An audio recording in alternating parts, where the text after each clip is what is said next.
Donc, lorsque tu n'expérimentes pas la fidélité de Dieu dans ta vie par rapport à un domaine ou par rapport à un autre, mon frère, ma soeur, lève-toi dans le jeûne. Lève-toi dans la prière et va devant la face de Dieu. Pour lui dire non, tu ne comprends pas ta vie, tu ne comprends pas ta destinée, tu ne sais pas ce qui se passe. Tu aimerais qu'il puisse te parler. Tu ne peux pas rester ainsi dans la même situation pendant des années, ce n'est pas possible. Bien-aimés dans le Seigneur, quand Dieu a parlé à ce couple, ils étaient au départ catholiques, ils ont donné leur vie à Jésus, ils ont changé d'orientation et Dieu leur a donné un premier enfant. Mais entre-temps, par le moyen des ténèbres, ils avaient déjà 4 enfants. Et parmi les enfants, il y avait un enfant, le garçon, le seul garçon, à un moment donné, il agissait comme un singe. Sa façon d'agir, de pas. Quelquefois, mais il sautait comme un singe. Et il n'était pas, l'intelligence n'était pas là. Satan ne donne rien gratuitement. S'il ne réclame pas au moment de la naissance, il réclamera un jour plus tard dans la vie de l'enfant ou des enfants. C'est ce pourquoi, à un moment donné, il est très important que nous, qui avons encore nos parents vivants, nous leur posons la question, comment s'est passée notre naissance? Est-ce que ça s'est passé dans de bonnes conditions ou il y a eu d'autres situations? Bien-aimés dans le Seigneur, la prière a été faite pour cet enfant. Et réellement, en priant pour cet enfant, dans sa vie, il y avait un singe. Et à la place de son cerveau, c'était le cerveau d'un singe. La même année où la prière a été faite, l'Éternel a visité cet enfant. La même année, l'enfant devait passer son examen du CEPE. Ça n'existe pas dans toutes les nations, donc il devait passer le certificat d'études primaires. Et même quand il a passé le certificat, les parents ont dit c'est pas la peine d'aller regarder le résultat. Non, les parents ont dit non, ils connaissent l'enfant, bon, c'est pas la peine. Or, la prière est passée par là. Et c'est un camarade de l'enfant qui est venu dire à l'enfant qu'il est réussi. Les parents ont dit, mais c'est pas possible. Ils iront voir. Et quand les parents sont allés voir, ils ont vu que leur enfant était admis. À ce jour, l'enfant est devenu très intelligent. Et il avance dans les études. Cette année, il devait passer son brevet. Bien aimé dans le Seigneur. Par la suite, dans ce couple, l'Éternel a donné un garçon, ensuite une fille, et à un moment donné, l'Éternel a dit, autant d'enfants qu'ils veulent, il le leur donnera. Et un jour, ils nous ont appelés, ils ont dit, mais pasteur, bon, l'Éternel a dit, bon, autant d'enfants qu'on veut, on aura, mais est-ce a dit qu'on ne doit pas se limiter? Je lui ai dit, mais non, l'Éternel nous a donné l'intelligence. Vous avez déjà 4. Après que Dieu vous a visité, vous avez 3 en plus. Ce qui fait au total 7. Vous êtes libre de vous arrêter maintenant. Amen. C'est Dieu qui donne et le Saint-Esprit donne comme il veut. Amen. La conception est sous le contrôle de l'Éternel, ton Dieu. Amen. La conception est une œuvre du Saint-Esprit. Amen.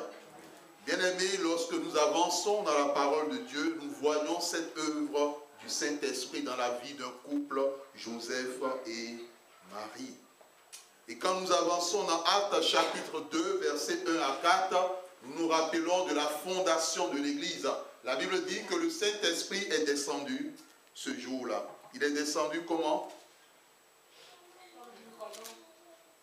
Acte. Ça, c'est le baptême. Par des flammes ou des langues de feu.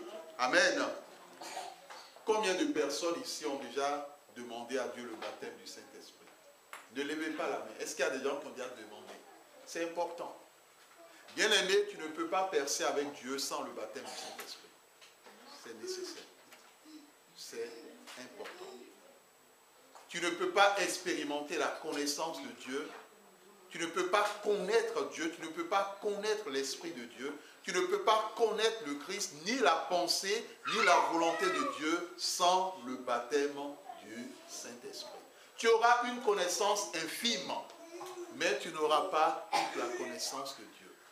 Les disciples, le jour de la Pentecôte, ils avaient déjà le Saint-Esprit, mais ils avaient besoin du baptême du Saint-Esprit. Le jour de la Pentecôte, le Saint-Esprit est descendu. Il y a eu le baptême de feu. Amen. Bien-aimés, il y a 3 personnes qui sont là, dit l'Éternel, à qui Dieu, à un moment donné de leur vie, leur a donné le baptême de feu. Mais aujourd'hui, ils ne l'ont plus. Simplement parce qu'on le leur a volé. Nous devons apprendre quelque chose. Les vrais ministres de Dieu existent, les faux ministres de Dieu existent aussi. Et certains faux ministres, par imposition des mains, au lieu de libérer, ils ne peuvent pas libérer quelque chose. Mais au contraire, par imposition des mains, ils volent tout ce que Dieu a donné comme grâce dans la vie de certains enfants de Dieu, ou quelquefois ils bloquent ce que Dieu a mis en place. Si tu as eu la grâce à un moment donné de ta vie du baptême du Saint-Esprit et que tu t'es rendu compte qu'aujourd'hui, tu ne vois pas cette manifestation, bien aimé, ceux qui ont expérimenté le baptême du Saint-Esprit, vraiment c'est une œuvre merveilleuse.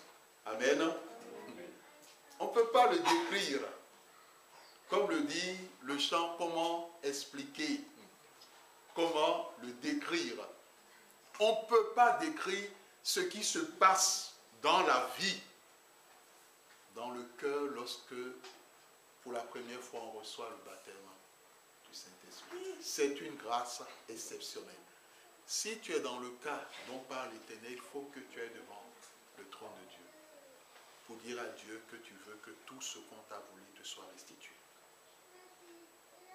Pendant la prière tout à l'heure, tu peux le dire, soit au ministre de Dieu, soit à la servante de Dieu, à la ministre de Dieu, que vraiment tu es concerné par cette histoire. Tu veux que tout ce qui t'a été volé, que l'Éternel intervienne. Que le Saint-Esprit intervienne pour te rendre justice. Amen. Parce que c'est le Saint-Esprit qui t'a visité. Le baptême de feu, c'est un baptême de l'Esprit de Dieu. Le baptême de feu, c'est un baptême, lorsque ça se produit, des grâces extraordinaires sont libérées. Amen. Bien-aimé, celui qui prie par imposition des mains à une autre personne sans le baptême du Saint-Esprit, ce n'est pas que sa prière ne fonctionnera pas. Par rapport à certains cas de sujets, avec le baptême du Saint-Esprit, les choses s'accélèrent, les choses vont plus vite, même dans la vie personnelle de la personne. Les disciples, dans Actes 2, étaient baptisés du Saint-Esprit. La Bible dit qu'ils étaient dans un même lieu. Tout à coup, il vint du ciel un bruit comme celui d'un vent impétueux. Et le bruit remplit toute la maison où ils étaient assis. Des langues semblables à des langues de feu leur apparurent, séparées les unes des autres, et se posaient sur chacun d'eux. Et ils furent tous remplis du Saint-Esprit. Amen. Voici la grâce du Saint-Esprit. Voici l'œuvre du Saint-Esprit dans la parole de Dieu. Si tu veux être un instrument efficace entre les mains de Dieu, sois baptisé du Saint-Esprit. Ce n'est pas réservé à certaines personnes et pas à d'autres, pas du tout. Parce que tous ceux qui étaient là, nous dit la Bible, ce jour-là, tous ceux-là ont été baptisés du Saint-Esprit. Que ce soit les disciples de Jésus, vous savez, ce n'était pas seulement les 12 qui étaient dans la chambre haute. Amen. Il y avait d'autres personnes qui étaient aussi dans la chambre haute. Ils étaient nombreux. Ils étaient au nombre de combien? 120. On entend souvent 120. Peut-être que cela peut être au-delà. On entend le chiffre que les commentaires rapportent souvent, c'est le chiffre 120, mais ils peuvent être Au-delà, ça dépend parce que vous savez, les Hébreux, quand ils donnent un chiffre, souvent c'est uniquement les hommes. Ils ne comptent pas les femmes ni les enfants. Bien-aimés, donc tous ont été baptisés du Saint-Esprit. Amen. Bien-aimés dans le Seigneur, l'Éternel est vivant. L'Éternel ne change pas. Quand nous lisons Matthieu 12, verset 18, la Bible nous dit « Voici mon serviteur que j'ai choisi, mon bien-aimé, en qui mon âme a pris plaisir. Je mettrai mon esprit sur lui et il annoncera la justice aux nations. » Il s'agit de Jésus. D'abord, il a été conçu par le Saint-Esprit. 2, lors du baptême, le Saint-Esprit était encore là. Amen. Quand il est allé dans le désert, qui l'a conduit?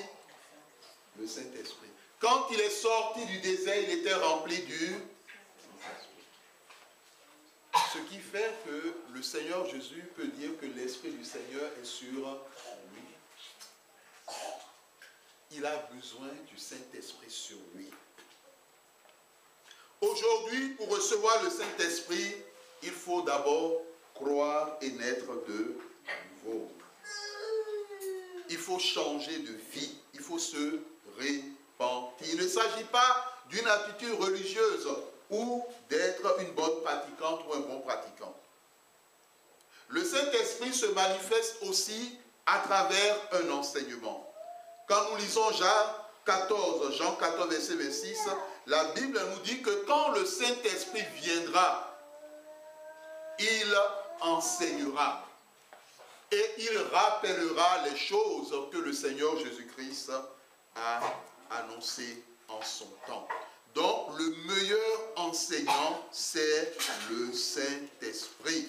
C'est pourquoi nous disons, lorsque tu veux lire la parole de Dieu, il faut prier. Il faut demander au Saint-Esprit de t'enseigner. Si tu veux connaître réellement la parole de Dieu, tu veux comprendre en profondeur, et si tu veux être un bon enseignant, quand tu prends ta Bible, avant de la lire, dis au Saint-Esprit que tu veux que ce soit lui qui t'enseigne. Quand tu fais cette prière, tu comprendras les profondeurs de la parole de Dieu. Amen. Bien-aimés, nous avons reçu le Seigneur à l'université.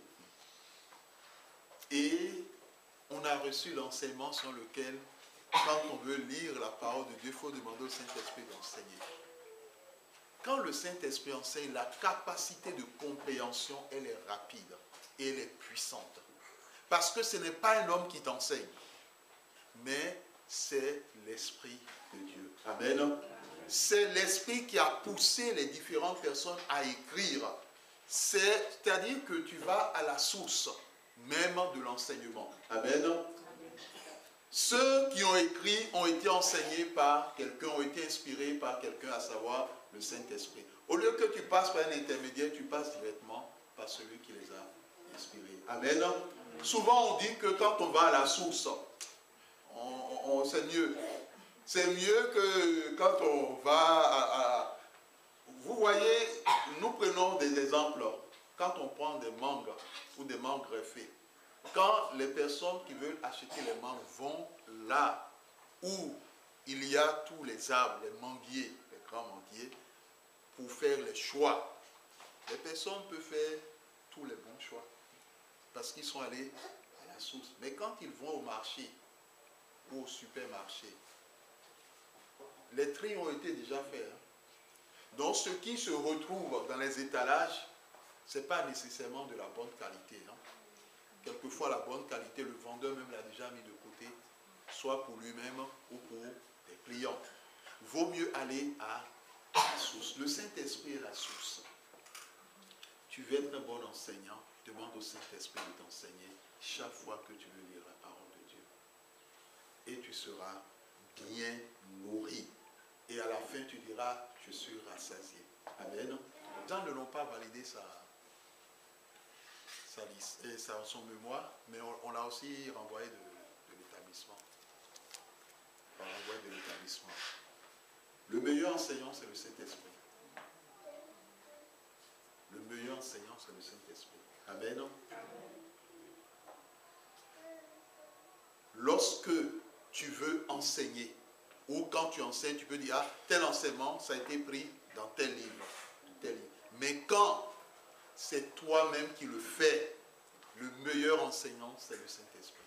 Et je t'assure, c'est l'Esprit de Dieu. Quand nous prenons par exemple le livre, et la plupart des livres écrits par le ministre de Dieu, il vaut mieux aller devant l'Esprit de Dieu pour qu'il dise les choses. Parce que lui sait les choses depuis la création. Jusqu'à ce jour, il sait tout ce qui s'est passé. Il sait les différentes étapes. L'histoire d'Abraham, qu'est-ce qui s'est passé par rapport à la foi d'Abraham. Quel que soit l'élément, le Saint-Esprit connaît toutes choses. Jésus dit, il vous enseignera, il nous enseignera toutes choses. Amen. L'onction de Dieu enseigne. Et quand l'onction de Dieu enseigne, vraiment, à la fin, quand vous finissez, les gens sont touchés. Les gens disent, vraiment, Dieu m'a parlé aujourd'hui. Amen. Et quand l'onction enseigne, bien aimé, les gens ne dorment pas. Certaines personnes, quand ils commencent à enseigner, les gens dorment. Les voisins sont obligés de les taper. Parce que la puissance de l'esprit n'est pas au fondement de l'enseignement. L'onction du Saint-Esprit. Nous le disons à ceux qui sont appelés à l'enseignement. Vous ne pouvez pas être un bon enseignant si vous prenez ce que les autres ont écrit. Vous pouvez être un bon enseignant si vous prenez ce que l'Esprit de Dieu vous a dit. Même si vous avez entendu un message quelque part qui vous a plu, est-ce que Dieu vous a dit que c'est cette chose qu'il faut pour son Église? C'est ça. Les contextes diffèrent. Vraiment, il y a certains qui sont des champions.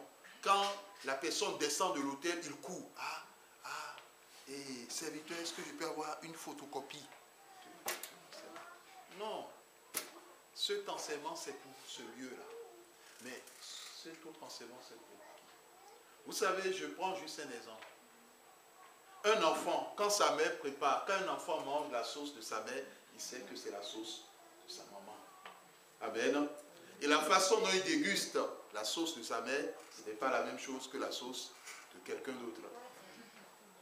Si je me trompe, vous me le direz. Ce n'est pas la même chose, sauf si la mère est une mauvaise ménagère et cuisinière. Il y a des mamans qui ne savent pas préparer. Non, ce n'est pas des jeux. Il y a des mamans qui ne savent pas préparer. Parce que déjà, même à 12 ans, ils ne savaient pas préparer. Il fallait crier. Mais il faut apprendre à préparer, L'enfant fait comme s'il y avait des bouchons dans l'oreille. Il y a 15 ans. Frites. On fait les frites. Mais ce n'est pas de la préparation. Omelette, voici, les voilà. Les œufs finissent. Les œufs, on achète des cartons d'œufs. En quelques semaines, il n'y a plus d'œufs dans la maison. Il n'y a plus d'œufs plutôt. Les œufs, ça coule, ça part. Ça part. Les sardines.